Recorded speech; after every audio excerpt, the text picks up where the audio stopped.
guys! Welcome back to my vlog. I'm here again, yung Filipina Forever. Today is a beautiful day. Ang ingay naman ng aming mga ibon eh. So, bago ko po ituloy ang aking video, naman po, like and share at saka subscribe na rin po ng aking YouTube channel at hit na rin po ng bell button below para mag-notificate po sa inyo. So guys, andito lang ako dahil medyo nakalabas-labas nga sa bahay na laging nakakulong kasi malamig. Kaya naka-jacket po ako ha. So ganon, saraduhan ko dahil baka makalampas yung aso. Andito ako sa terrace ng amo ko kasi wala ang boss ko ngayon, hindi ko lang kung kailan uli siya babalik. So ito, may workers dito at tinatapos nga yung trabaho. May ginagawa din yung konting maintenance. May naman nagtatrabaho dyan kanina kasi ang ingay sa ibaba kasi narinig namin kasi nasa ilalim na kami nito. Tingnan nyo naman, may ginagawa kasi dito sa amin, may workers. Maintenance na kanyang pamamahay. Pwede kayo dumaan dito. So guys, ayun lang po. As usual, naka-lockdown pa rin ang aming community and may mga party pa rin po dito sa Italy, naka-red zone. Kaya ito, stay at home for our safe. So sa panahon ngayon, we have to be more awareness, lalo na ako. At malapit na nga po akong pauwi sa Pilipinas. Kaya kailangan kong protection na ng ating health na huwag tayong mahawahan ng COVID until the araw na makaalis kami sa Italia para dire-diretso na ang inyong Filipina Forever. So guys, nakita niyo yung aming view lake, di ba? Ito lang. Nakasam-asam po yung balang araw pero wala naman tayong choices. Di ba? Ang ganda ng araw. Maganda ang araw. Look at that. Sarado ang bahay kasi wala nga siya. Sa ngayon, medyo nakakahinga-hinga kami ni Rene at nakakapag-ayos-ayos nga ng mga gamit namin. Hindi mo nga naman iniwanan ng bukas talaga naman itong aming mga Talyano talaga kung magtrabaho napaka hindi sila masyadong aware. Kapag may nakapasok ditong aso punta tayo sa loob ng terrace. Teka mo lang buhat, sasaraduhin ko. Kagaling naman. Mapapagsabihan na rin niya. Binuksan na naman, hindi na naman sinaraduhan. Ganun talaga. So guys, kailangan tayo medyo stricto kasi alam mo yung mga buhay ng custody, no? Ayun nga po, kami ni Rene, nagbabantay ng gantong bahay at lahat ng responsibilidad talaga nasa amin nakaatang.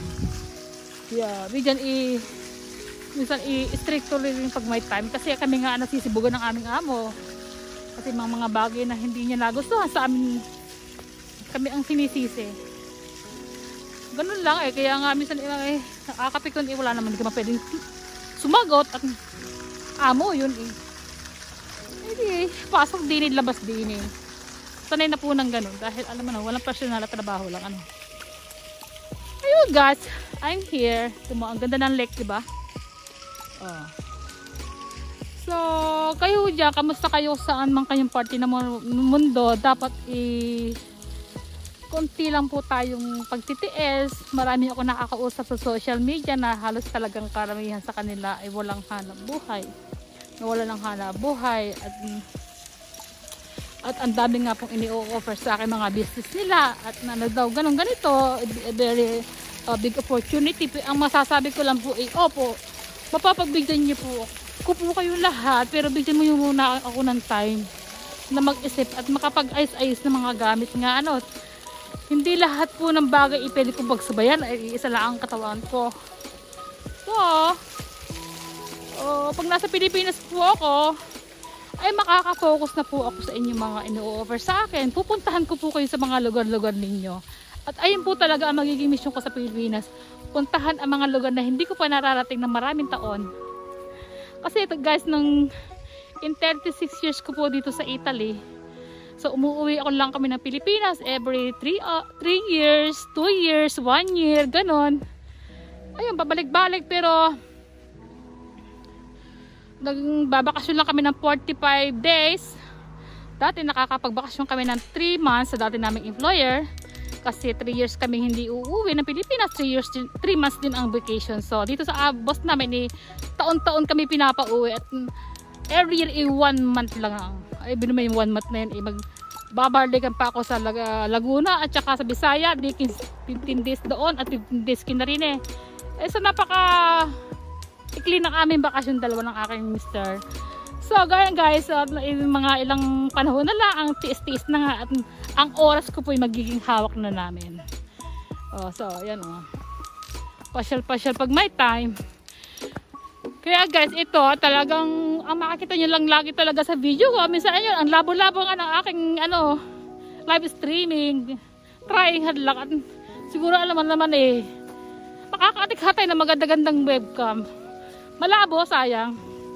Pero maraming pagkakataon po namang uulitin natin yun. So i-try live para lang naman kunting kamustahan sa mga viewers ko dyan na dumadami. Minsan nakakalbo ang lolo. Ay, natural lang yun. Natural lang may makalbo ang lolo dahil nagkakaedad. Ayun. So guys, ito yung pinakang garden ng amo ko. Ito mga ito, ang daming. Ito, inuwanan na naming hardinero dito. Si Botong talaga. Ay, kung ang ugali noon, kung matapos yung oras ng trabaho niya, kung saan yung mga accessories niya, iiwanan na lang niya dyan. Dyan. Time is up. Dito yan. Break time, alas 12 Yan, ang mga winalis-walis niya, mga dahon-dahon. Kasi taglagas nga. Gabanin ko. Kailan kaya nito dadakutin? Ayan. Tataas ang puno.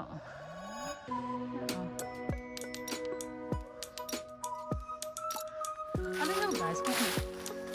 Ito yung pinaka-cemetery ng mga pets ng employer.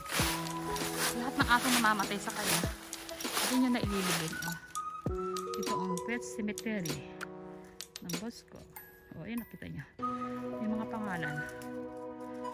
Katuwa ng boss ko.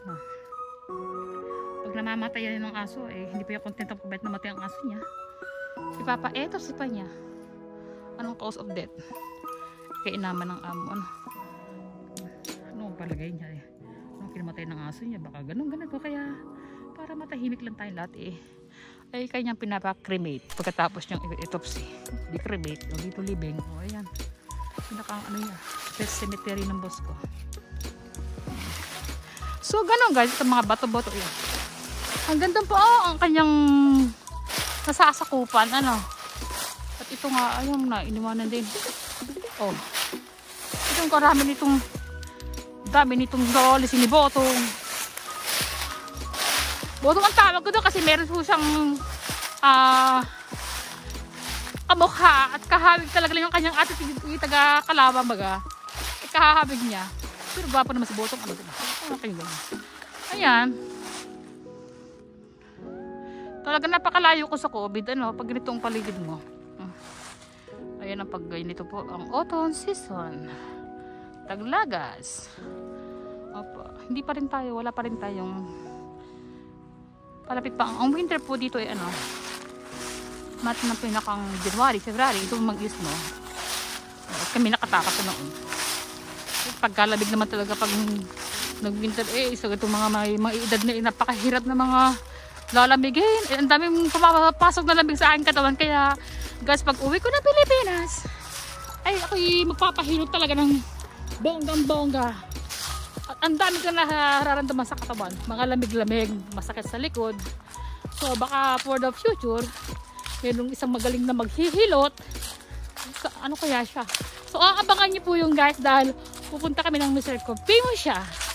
Famous siya sa buong mundo. Dumadayo siya sa iba't ibang parte ng mundo. So naka-appointed po kami. At i-email na lamang namin sa kanya kung kailan talaga kami available. So guys, kita nyo, isa sa mga ari-arian ng amo ko. Yan ako nakarating Hindi ko nakarating ito. At magandang panahon. Ang lawak nito. O, lakad-lakad, kapawis. O, dito sa amin. Ito pala yun. Ako guys, ito yung pinupuntahan ko yan. Ang dami nga tumutubo mga bulaklak diyan, no?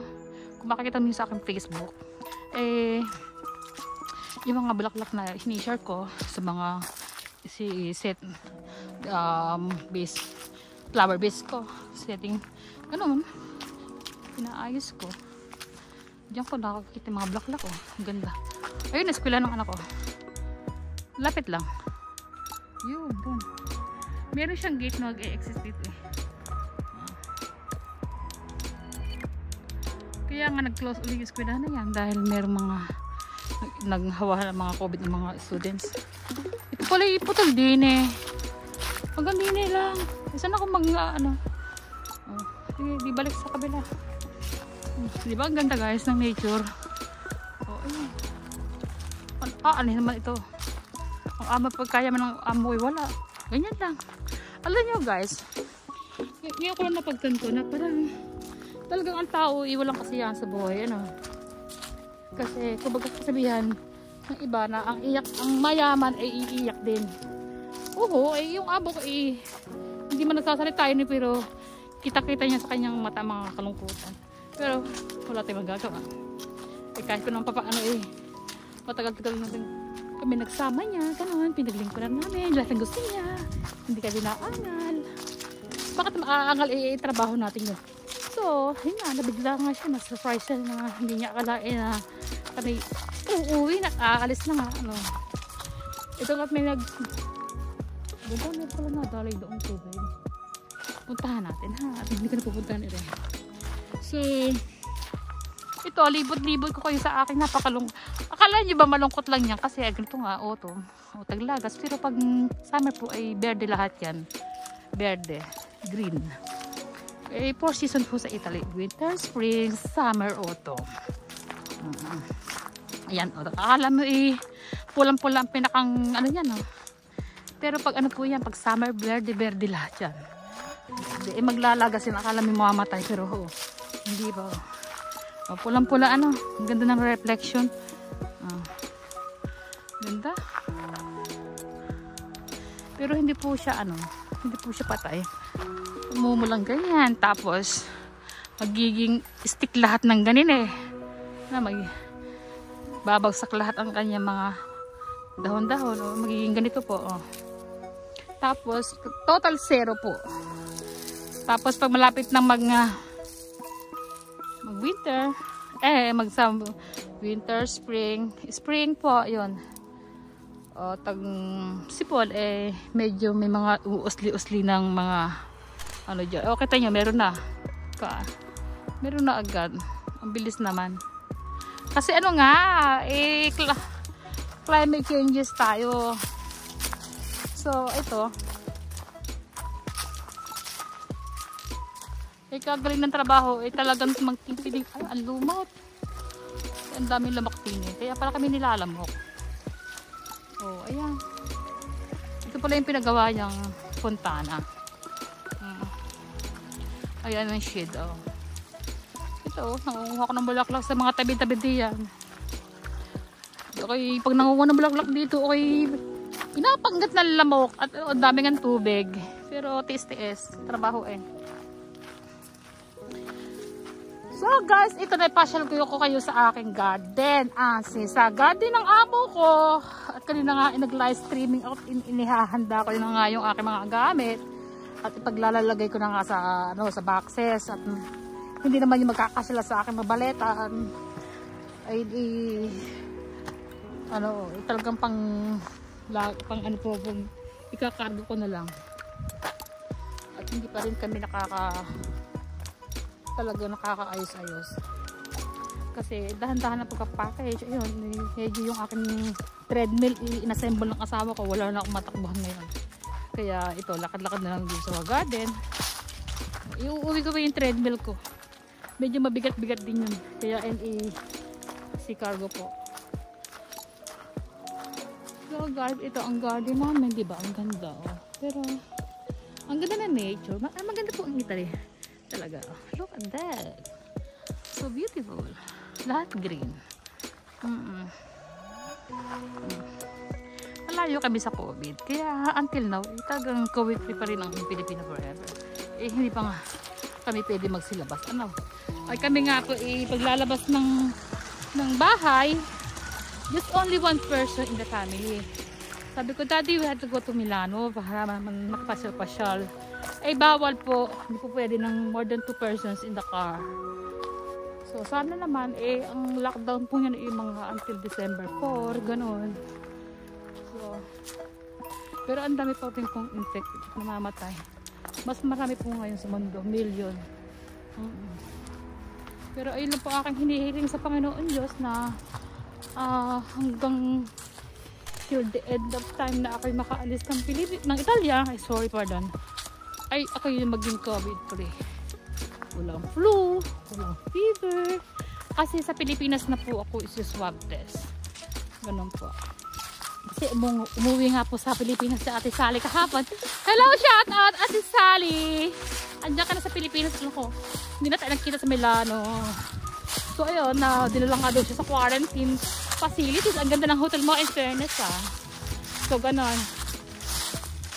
Pagdating namin sa Pilipinas, kami sasalubungin ng OWA, mga taga-OWA at swab test, and then diretso po kami ng mga hotels, sa mga quarantine facilities, at doon na po kami mag-stay until the result of our swab test. So, hopefully sana ay negative para dire-diretso ng ating mga plano sa buhay. So guys, hindi ko nakatatagal ang aking video at medyo mahaba-haba na rin Basta ang masasabi ko lang sa inyo, keep safe and keep praying. Everything will be okay, okay? At saka, kumbaga sa mga namimik ko mga tao ngayon, so, ang ganda pala na hindi mo sila kilala, nakakausap mo sila. Binibigyan ko naman po sila ng pagkakataon makakausap. Maganda naman po silang kausapin. Siyempre, may mga tao talaga na hindi mo mapiplis o kaya hindi po lahat ng tao hawak natin ang kanilang mga isipan. So tanggap ka naman minsan na ako minsan parang kumaga kasabihan nga, don't judge a book by its cover. Sabi ko, ang daming tanong-tanong sa akin, hindi ko naman masagot. Kasi sabi minsan kasi napaka-personal mas. Sabi ko, puntahan mo na lang yung aking YouTube channel para malaman mo kasi sino talaga sa Pilipinas forever. Sabi ko ganun. So guys, andito ako at malapit na nga sa hindi na sa lagi kong pinupuntahan.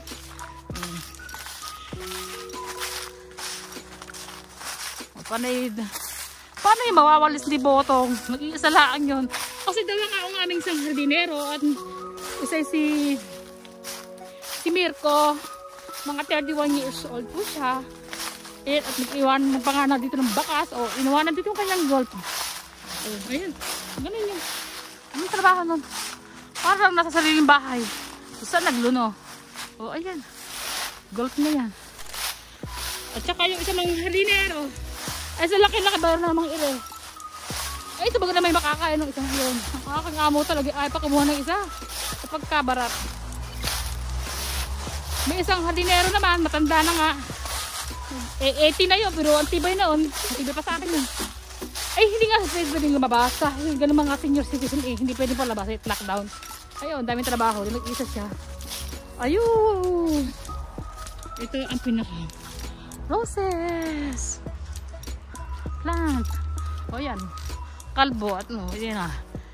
Ito yung pag summer yan yung wall na yan. Punong-puno ng yan, roses. Yan. Punong-puno ng roses. Ayun, uli ang like. So guys, ang ganda lang ha. At baka ang aking mag-amay ayun, may isa pa lang natira din kailan mo naman. Ay, Mutya. Isa pa. Muntik. Meron naman may isa. So guys, ganoon naman, medyo mahaba-haba na rin ang ating pinag-usapan. Sana hindi huwag kayo maboboring sa aking mga kwento ha. At sa ngayon yung mga kwentong ganyan. At pag balang araw naman, pag Pag ang mundo'y maluag na, ewan ko sa inyo, hindi na natin malaman kung saan tayo pupunta. At talaga namang hanggat malakas pa mga paa ng inyong Pilipino forever, talagang lusob kapatid dyan. Lusob kapatid! O, ayan pa. Ang dami pa niya ano. O, may mga bulaklak pa naman. Aba, isang manangga.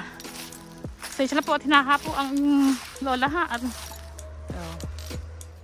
so guys, panay guys ng guys ako. Panay ang paalam kasi anong, sorry ha, medyo pakoy nakakambis talagang walang tigilan. Kumbaga